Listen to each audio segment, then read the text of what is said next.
Morning children. Last video में मैंने Biot-Savart law के विषय में पढ़ाया था। आज हम लोग बायोट-सावर्त लॉ का एप्लीकेशन पढ़ने जा रहे हैं। So let's see. Biot Savart law का पहला एप्लीकेशन है magnetic field due to a straight infinitely long current carrying conductor at any point in this space. तो magnetic field due to a straight current carrying conductor। Magnetic field due to straight current carrying conductor, और हम लोग एक infinitely long wire ले रहे हैं। तो suppose करो कि we have infinitely long wire. ये डॉट डॉट डॉट जो लाइन है ये प्लस इंफिनिटी डिसाइड कर रहा है।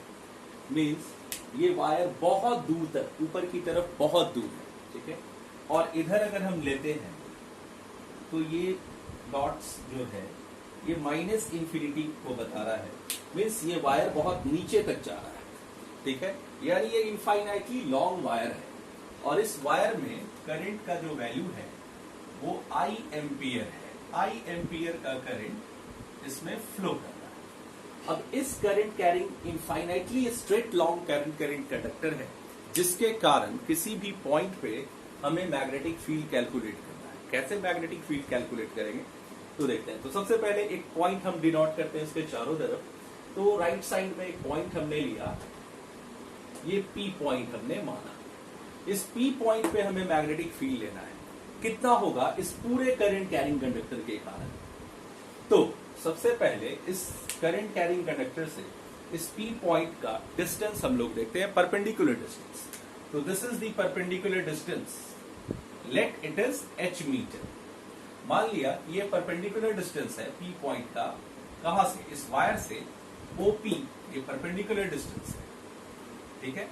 ये परपेंडिकुलर डिस्टेंस है इस पी पॉइंट। तो परपेंडिकुलर डिस्टेंस हमेशा क्या होगा, कांस्टेंट होगा। यानी ये पॉइंट हमेशा h डिस्टेंस पे ही परपेंडिकुलर होगा, ठीक है। तो ये पॉइंट का डिस्टेंस, परपेंडिकुलर डिस्टेंस हमेशा क्या होगा, h मीटर कांस्टेंट होगा, ठीक है। अब इस P पॉइंट में मैग्नेटिक फील्ड हमें ड्रॉ करना है। तो सबसे पहले हम एक करंट एलिमेंट हमें बनाना होगा। तो करंट एलिमेंट कैसे बनाएंगे, तो यहाँ करंट है, तो यहाँ पे एक छोटा सा एलिमेंट हम काट लेते हैं dl लेंथ का। तो IDL becomes current element. IDL क्या बन गया, तो करंट एलिमेंट बन गया। बायोट-सावर्त लॉ में हमने पढ़ा था, फर्स्ट हम लोग कौन सा स्टेप लेते थे, join current element to the point. Current element से पॉइंट को ज्वाइन करते हैं। तो ये क्या बन गया, पोजीशन वेक्टर। ये बन गया पोजीशन वेक्टर। अब एंगल कहां से कहां होगा, तो ये करंट एलिमेंट और ये पोजीशन वेक्टर। तो this is the angle between current element and position. तो ये थीटा एंगल हो गया करंट एलिमेंट और पोजीशन वेक्टर। अब देखो इस वायर में कहीं भी हम एलिमेंट काट सकते हैं। इस वायर में हम कहीं भी एलिमेंट काट सकते थे। हमने एलिमेंट जहां पे काटा है वहां से पी पॉइंट का जो पोजीशन वेक्टर है वो कितना एंगल बना रहा है, तो थीटा एंगल बना रहा है। तो ये आपको दिख रहा होगा, दैट इज ऑब्ट्यूस एंगल। ये ऑब्ट्यूस एंगल है। अच्छा, ये एलिमेंट अगर हम लोग यहां पे काटते, सपोज ये एन पॉइंट है, यहां पे अगर हम एलिमेंट काटते तो करंट एलिमेंट का डायरेक्शन ऐसे ऊपर की तरफ होता। क्यों, क्योंकि करंट कैसे है, बॉटम टू टॉप, ऊपर की तरफ है। तो यहां करंट एलिमेंट काट दे अगर हम लोग एन पॉइंट पे, तो इसको पी पॉइंट से आप मिलाओ तो ये हो जाता पोजीशन वेक्टर, ठीक है। और ये हो जाता करंट एलिमेंट। तो ये क्या बनता, एंगल बनता। तो इस एंगल को हम मान लेते हैं थीटा। यानी ये थीटा ऑब्ट्यूस एंगल से क्या हो जाता, एक्यूट एंगल होता। अगर हम एलिमेंट कहां पे लेते, अगर हम एलिमेंट कहां पे लेते, एन पॉइंट पे। तो एन पॉइंट पे अगर हम एलिमेंट काटते, करंट एलिमेंट, तो करंट एलिमेंट और पोजीशन वेक्टर के बीच का एंगल θ1 होता, जो इस थीटा से क्या होता, छोटा होता, ठीक है।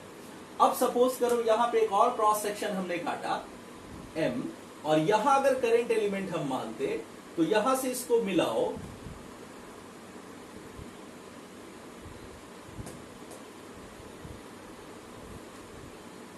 यहां से अगर हम इसे मिलाते हैं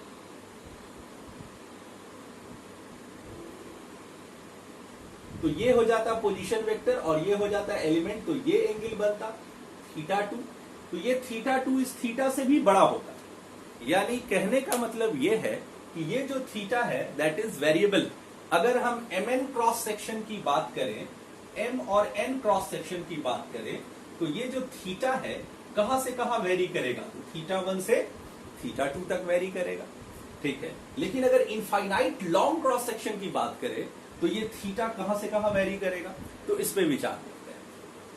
तो अब आप देखो कि एलिमेंट और ऊपर काटते तो पोजीशन ऐसा होता है, यानी एंगल और बड़ा हो जाता।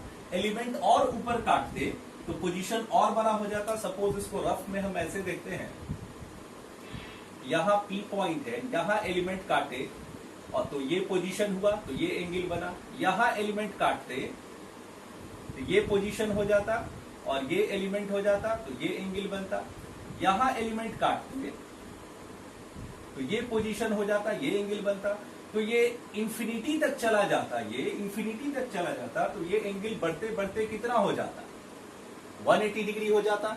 इसका मतलब है कि ये लाइन और ये लाइन, ये लाइन और ये लाइन, यानी ये जो एंगल बन रहा है, हम और आप देखते हैं कि ये जो एंगल बन रहा है ये बढ़ते बढ़ते बढ़ते बढ़ते बढ़ते बढ़ते क्या हो जाता? 180 डिग्री हो जाता, ठीक है। अब इस एन पॉइंट पे हम फोकस करते हैं। एन पॉइंट के नीचे अगर हम चले जाए, अगर यहां एलिमेंट काटते तो पोजीशन ऐसा हो जाता, यानी ये थीटा 1 और छोटा हो जाता, और नीचे चले जाते तो ये थीटा 1 और छोटा होता चला जाता। इस तरह से छोटा होते होते वो कितना डिग्री एंगल बनता? तो ये थीटा 1 0 डिग्री हो जाता।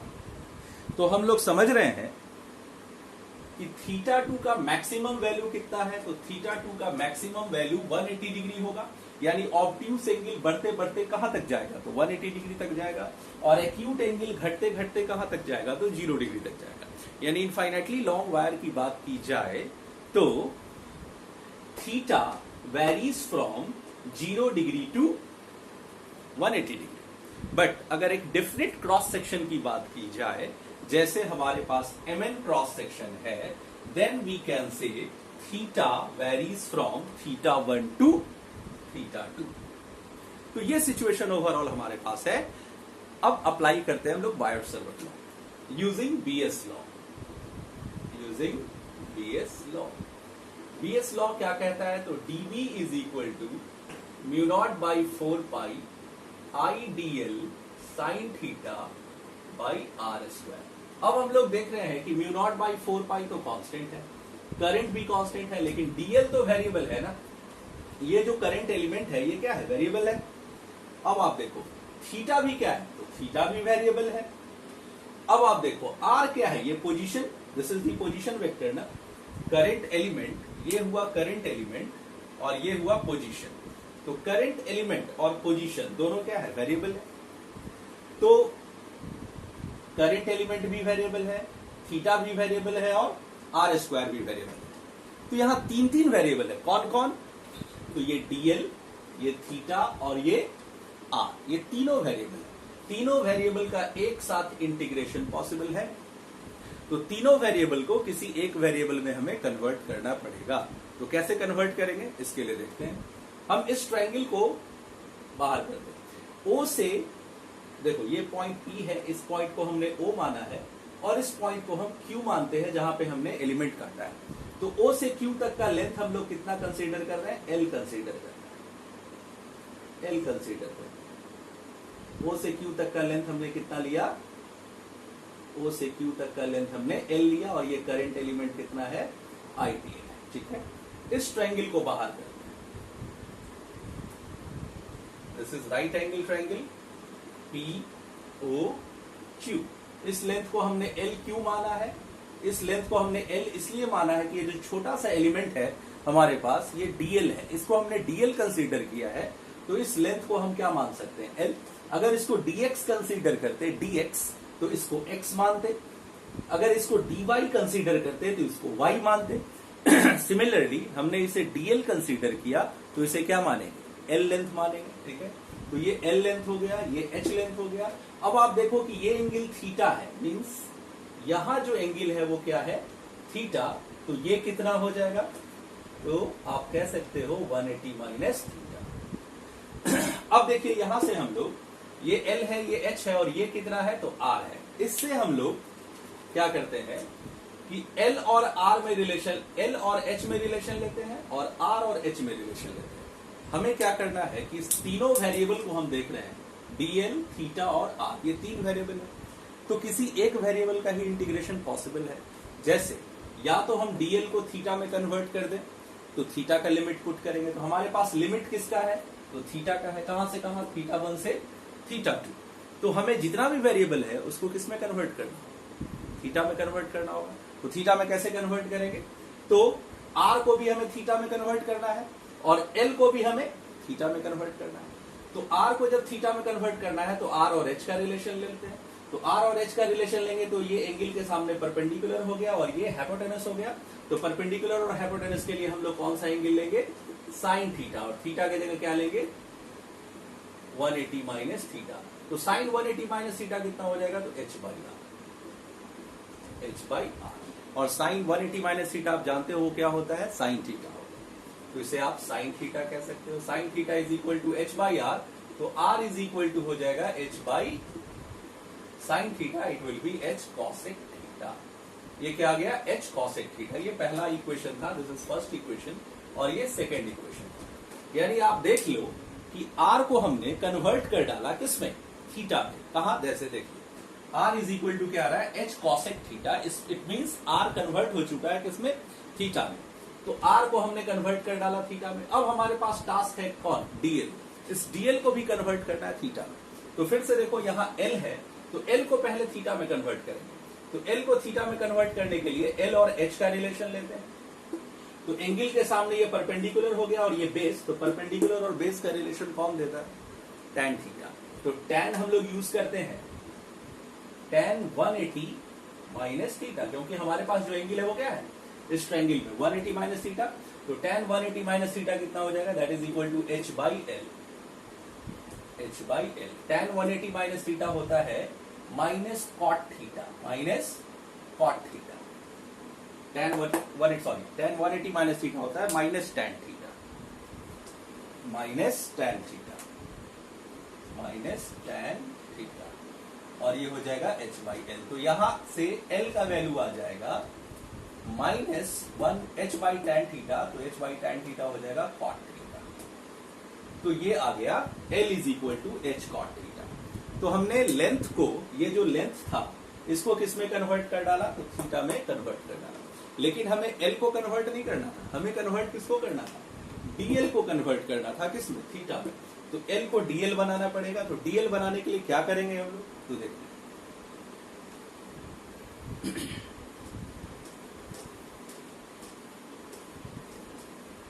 हमारे पास we have l is equal to क्या आ रहा है, minus h cot theta, minus h cot theta, ये आ रहा है हमारे पास, ठीक है। तो हम जान रहे हैं कि ये जो l है थीटा के रिस्पेक्ट में वेरी कर रहा है, तो differentiating both the side with respect to theta. तो dl बाई डी थीटा इस साइड कर लिया हमने, माइनस h कांस्टेंट है और यहां भी हमने लिया d cot theta by d theta. अब आप देखो यहां dl बाई डी थीटा रह गया और इसका इंटीग्रेट, इसका डिफरेंशिएशन होगा माइनस कॉसेक स्क्वायर थीटा, तो minus minus plus h cosec square theta. Therefore dl is equal to कितना हो गया, तो h cosec square theta into d theta. ये थर्ड इक्वेशन आ गया हमारे पास, ठीक है। तो अब आप देख रहे हो कि हमने dl को कन्वर्ट कर डाला थीटा। तो देखें dl इज इक्वल टू कितना आ रहा है, तो dl इज इक्वल टू आ रहा है h cosec square theta D theta. तो जितना भी वेरिएबल था हमने सबको कन्वर्ट कर डाला थीटा में। तो हमारे पास कौन कौन वेरिएबल था, तो हमारे पास r वेरिएबल था। तो r कितना लाया है हमने, फ्रॉम इक्वेशन टू r बराबर क्या था, तो h कॉसेक थीटा था। यानी r को भी हमने थीटा में कन्वर्ट कर दिया, ये सेकेंड इक्वेशन था, और dl को भी हमने थीटा में कन्वर्ट कर दिया, ये थर्ड इक्वेशन था। तो अब हम लोग बायोट सर्वट लॉ फिर से यूज करेंगे। इक्वेशन फर्स्ट में बीएस लॉ था, बीएस लॉ क्या था, सो देखते हैं। बाई बीएस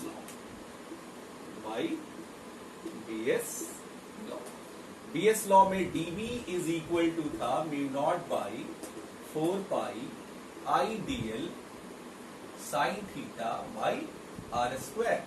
तो अब हम लोग dv equals to mu naught by 4 pi I, और dl का वैल्यू हमने लाया है कितना, h cosec square d theta, h cosec square theta d theta. हमने dl का वैल्यू पुट कर दिया। अब किसका वैल्यू पुट करें, तो देखिए dl का वैल्यू हमने पुट किया, लेकिन साइन थीटा भी तो पहले से था, तो यहां ऑलरेडी साइन थीटा था, डिवाइडेड बाय आर स्क्वायर। तो आर स्क्वायर को हम लोग क्या लिखेंगे, तो इक्वेशन थर्ड से r इक्वल्स टू है h cosec थीटा, तो आर स्क्वायर क्या हो जाएगा, तो h square cosec square theta. अब आप देखो cosec square theta cosec square theta cut गया, एक h भी कैंसिल हो रहा है, तो अब क्या बच रहा है हमारे पास, तो हमारे पास आ रहा है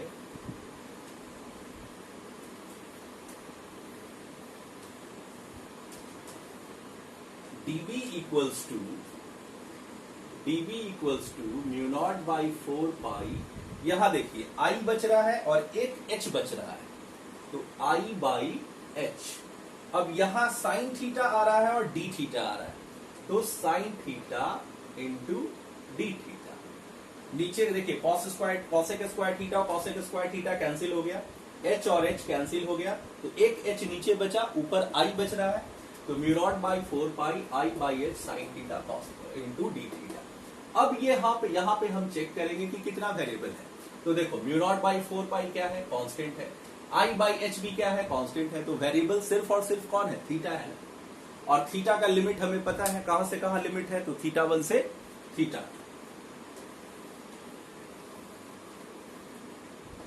तो अब हमारे पास dv इक्वल्स टू क्या आ गया है, तो mu naught by 4 pi i by h sine theta D theta. अब हम लोग क्या करेंगे, integrating both the sides, integrating both the sides, दोनों तरफ इंटीग्रेट करते हैं, इंटीग्रेशन ऑफ dv, और ये देखो mu naught by 4 pi i by h constant है, तो इंटीग्रेशन किसका होगा sir, sine theta D theta का।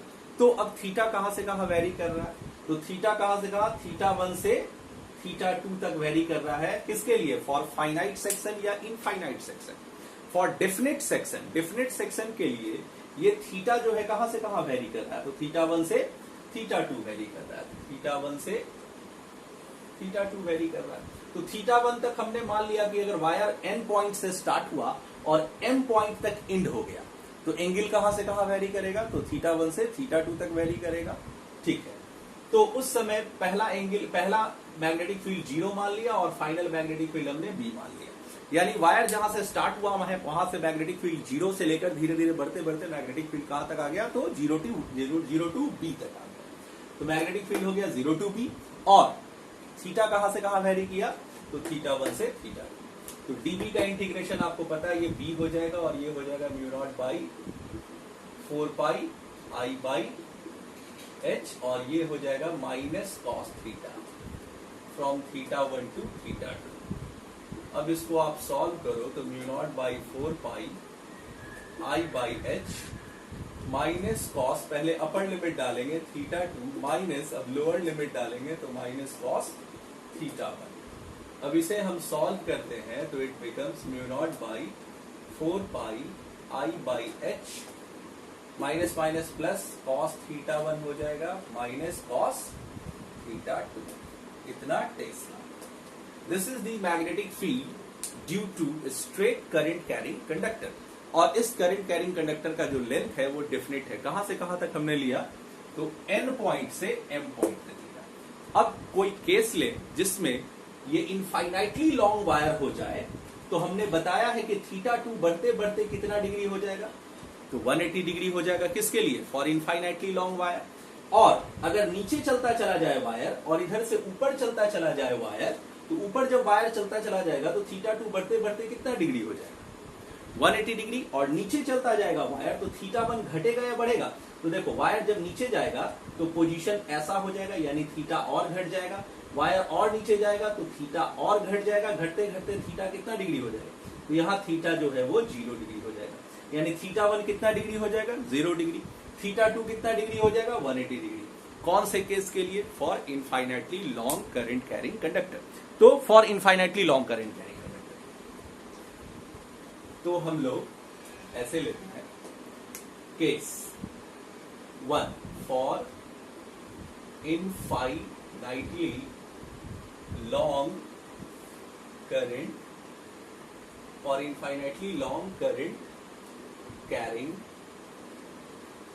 Conductor, for infinitely long current carrying conductor, इसका वैल्यू कितना होगा? तो देखते हैं। For infinitely long current carrying conductor θ1 tends to 0 degree and θ2 tends to 180 degree. ठीक है, θ1 किसके बराबर हो जाएगा? तो 0 डिग्री के बराबर, और θ2 किसके बराबर हो जाएगा? तो 180 डिग्री के बराबर। तो हमारे पास जो फॉर्मूला है मैग्नेटिक फील्ड का वो है कितना? तो magnetic field B is equal to mu naught by 4 pi I by H cos θ1 minus cos θ2। तो इसको हम लोग सॉल्व करेंगे, mu naught by 4 pi I by H cos 0 degree minus cos 180 degree. Cos 0 degree का value क्या होता है? तो कॉस 0 डिग्री का वैल्यू 1 होता है। तो mu naught by 4 pi I by H 1 minus cos 180 degree का वैल्यू क्या होता है? तो कॉस 180 डिग्री का वैल्यू -1, माइनस माइनस प्लस 112, तो make B is equal to हो जाएगा mu naught by 4 pi 2I by H। तो 2 से 4 कटेगा तो क्या आएगा? Mu naught I by 2 pi H tesla. This is the magnetic field due to a long, infinitely long, straight current carrying conductor। तो अब आप लोग सब समझ गए होंगे, बायोट-सावर्ट लॉ का ये पहला एप्लीकेशन था। इस एप्लीकेशन से हमने स्ट्रेट करंट कैरिंग कंडक्टर जो कि इनफाइनाइटली लॉन्ग है, अगर नीचे जाएंगे तो एलिमेंट पोजीशन से कितना एंगल बनाएगा? 0। ऊपर बढ़ते जाएंगे तो एलिमेंट पोजीशन से कितना एंगल बनाएगा? 180 डिग्री।